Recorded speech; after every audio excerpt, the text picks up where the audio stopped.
There's no better person than Rob Hopkins to tell you about it. If you haven't got into his podcast, What If to What Next, I can only heartily recommend it. It's really, really worth listening to.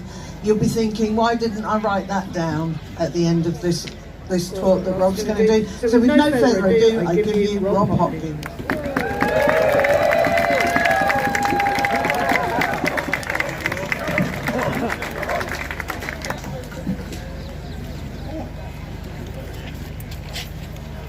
Good afternoon. Hello. Can you hear me okay? Yes. Gets a bit, the atmosphere runs out in there pretty quickly. Lovely to see you all. Thank you so much for being here. And you've heard many visions of the future from this stage over these couple of days that are bleak and not looking great. I want to share something a little bit different with you today. I've travelled the other day here from Totnes. Anyone from Totnes here today? So one of the things that you might not know about Totnes, as our local poet laureate says, that if you live there too long, your body starts to secrete a new hormone called totnesterone, where your masculine and feminine come into perfect balance with each other. But the thing that you might also not know is that we have a state-of-the-art, top-secret time travel program taking place in an old cellar underneath Totnes Castle, where for years we've been working to perfect the disbelief suspenders that are required for that, and the cynicism overrider circuits that we've designed are now working perfectly. And yes, ladies and gentlemen, we have perfected the art of time travel and built a time machine. Ooh, yes, lots of oohs. And so we've been inspired by Afrofuturism, and when they talk about how time isn't a linear process, it's more like a wheel with spokes radiating out and we're in the middle. And and from that place we can access many different futures. We're inspired by the great bell Hooks, who said, what we cannot imagine cannot come into being. We've been inspired and informed by the great Sun Ra, who said, we've tried the possible and it failed. Now it's time to try the impossible. So at this moment when the future can look quite bleak, actually we identify and travel the spaceways to different futures. The one that's not utopia, that's not a dystopia, but the one that resulted from us doing absolutely everything we possibly could have done. From these next 10 years being a time that felt like a revolution of the imagination to live through, where things changed incredibly fast. So I want you to think of what I'm going to say now as if I was the kind of Marco Polo of the climate movement, the kind of Phineas Fogg coming back to you from 2030, from the 2030 that resulted from us doing absolutely everything we could possibly have done to tell you a tale of how it turned out. So I want to tell you a story of a trip we took last week, and when we arrived in 2030, the air smelled incredible, like spring in the Alps, and the bird song was so loud. Our cities now had so much more tree cover because we realised in the summer of 2022 that concrete and tarmac killed people, and now our cities and tarmac contain much less of that and way more trees than they had before. The UK has now passed 100% renewably generated electricity, and much of that is in community ownership. These last 10 years have felt like the most exhilarating time to be alive, a time when anything felt possible and things changed so quickly. And my friends, I'm going to put that down for a moment. And my friends, the bicycle rush hours. You have no idea how incredible those bicycle rush hours were, when we realised that for every £1 billion we spent building a real cycling infrastructure, we saved £38 billion off our national health bill, and we now have built the most incredible cycling infrastructure. Our underground car parks, we don't need them anymore, and they're all full of bicycles.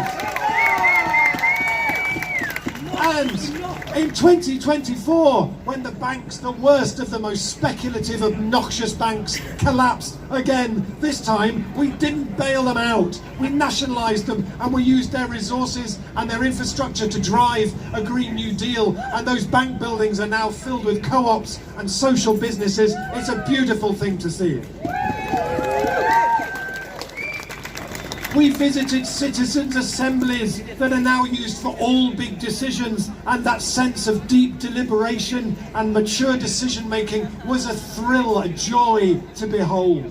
And every town, every city now has what's called a civic imagination office, a place where people come together to really dream beyond what currently is and what absolutely could be. Schools are now more democratic, imaginative, artistic embodiments of sustainability. Every day you go to school, it's like stepping into that 2030, and young people are now so much more inspired and feel part of the change. And every school now has a rainforest in the middle, because when kids were asked what they wanted, that's what they said. And one of the things that we noticed in 2030 was people eat about 80% less meat than they eat today. And do you know what? Nobody even noticed that happen. It just sort of happened. And actually everybody's so much better off as a result. We've now retrofitted at least 70% of the housing stock. All the new housing stock is really radically low carbon and much more beautiful and built using local materials where possible. And we've got a whole new economy built doing that. And most people's lives have hugely improved as a result. There's now no homelessness, no fuel poverty, no food poverty, because the right decisions were made. And we look back on 2023 and think, what were we thinking? What were they thinking, rather? And in 2026, Shell and BP both went out of business, and we celebrated their demise with such fierce dancing, and people still talk about the parties that we had that marked their demise. And in 2030 we don't see floods anymore, because we developed the humility to realise that beavers are much better hydrological engineers than we ever were, and we just left them to it. And aviation has now declined by about 80%. We now no longer have to campaign against new runways. Instead, we have competitions to choose which of the existing runways we're going to shut and in which sequence. And 2 of Heathrow's runways have already been reforested, and it's a beautiful thing to visit. And universities now teach everything through the lens of the climate and ecological emergency, and they're surrounded by food gardens, generate more power than they use, and are really democratic. Rishi Sunak in 2024 finally had his climate change dark night of the soul and dedicated all of his vast resources to tackling this problem. King Charles gave over all of his land to the biggest rewilding project in history and put it into community ownership. And no one has even heard anything about Jeremy Clarkson for 7 years. And the UK is now the most welcoming place in the world for displaced people. Policing has been transformed with restorative justice and more funding going into poorer communities, supporting those communities, than goes into policing them. And we now have a universal basic income, which means that anxiety has fallen hugely, mental health has improved massively, and the UK's leadership on climate change has inspired so many places around the world. And all those beautiful but burnt out, exhausted and stressed activists who fought so hard and unrelentingly for this world and for this positive change finally got to take a rest, because the fundamental direction of travel had changed, and because you were right all the time. And in 2030 we walked down streets filled with music, filled with carnival, conversation, children playing. The number of children playing in the streets of our cities is now one of the key ways that we assess the well-being of those cities, with food growing everywhere. It's hard for me to express how beautiful that place is. I get emotional just thinking about it and telling you about it. In early 2025, the UK and many other nations made reparations for slavery and colonisation. International debts were cancelled, loss and damages were paid, and we've seen a flourishing of democracy and building of low-carbon economies all over the world, and the education of women, which when we look back from 2030 turned out to be one of the most important things that we did to address climate change. And I feel so honoured to have been there and be able to tell you about it. You might be wondering, why do I need a time traveller's suit in order to go there? It's not to protect me, it's to protect them. Because at that stage, there's this fragile sense of, do you know what? I think we might just make it. And the last thing they need is us past-splaining from 2023 and saying, yeah, right, that's going to work. So that's why we do that. And so I guess what I want to just finish is to say that my strong sense is that it's really important that it's not enough just to talk about extinction and collapse. We have to give people something to long for, something to run towards. The United Nations recently published a report where they said any chance of staying below 1.5 degrees is now finished unless we see a rapid transformation of society. So all the headlines led with or 1.5 is now finished. I didn't see a single headline that said, let's have a rapid transformation of society. Wouldn't that be amazing?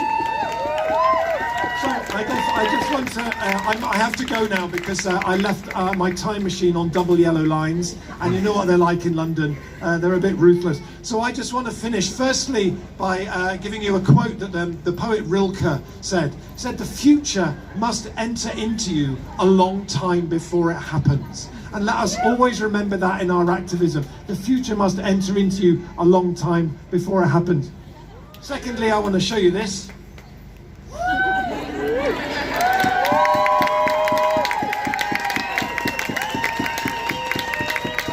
And lastly, in Paris in 1968, the students used to say, power to the imagination, imagination taking power. So power to the imagination. Imagination taking power. Power to the imagination! Imagination taking power! And once more, so they can still hear it reverberating around those halls on Monday when they come back to work. Power to the imagination! Imagination taking power! Thank you!